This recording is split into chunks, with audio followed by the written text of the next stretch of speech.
and I know that with this particular design, it's actually down here around the waist and the hips, so across the middle of the body, that I'm going to be wanting to manipulate this in ways that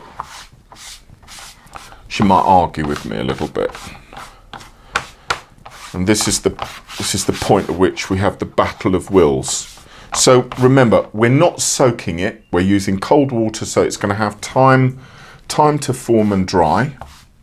We're not soaking it, but nonetheless, that's still, now you can see there, it's not completely evaporating. The front is still pretty much almost dry. So we can look at its positioning on the mannequin, and you can see I've done this before because it's got staining on it. So now we look at the positioning on the mannequin itself. Because we've got that dampness in the leather, we're already able to start hand teasing that into the shape that we want. Now we know from the front approximately where she's going to come down, how much overlap we want on the shoulders, and this is where we start working gently, just to give a little bit of stretch, a little bit of shape at the bottom of the armour. And then what I would do is I would tend to just make a marker approximately where I think the edges should come. And obviously I'm doing this on a bigger armour, so it's a far bigger job to get the positioning right, but we've got to think about how this is going to be positioned on the front in terms of how high we want it.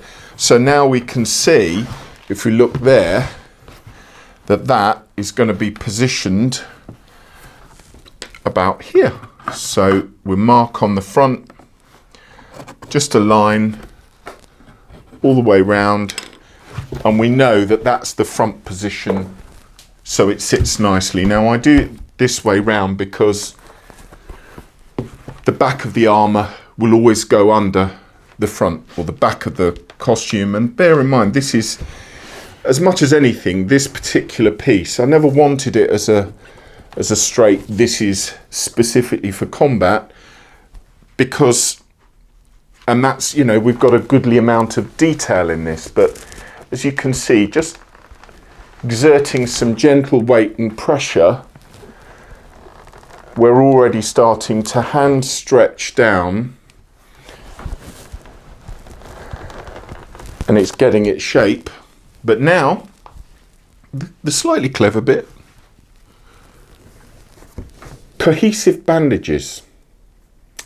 I've tried ones that, and I got this originally from my horse, bless her, when I had her, preparing her legs up for when we used to go out for a hack, or if we would be competing, I'd put on her protective bandages for her legs. And I love the fact that they used to self-grip. And then, you know, I noticed a long time ago when I was forming, you know, looking at different methods to hold things in place, because I never had enough hands, basically, or never the help I needed when I needed it. And this is one of those processes that's quite critical.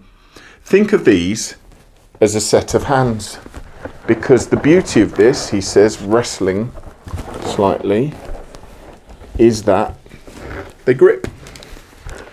They grip and they hold, and you can really, without marking the leather,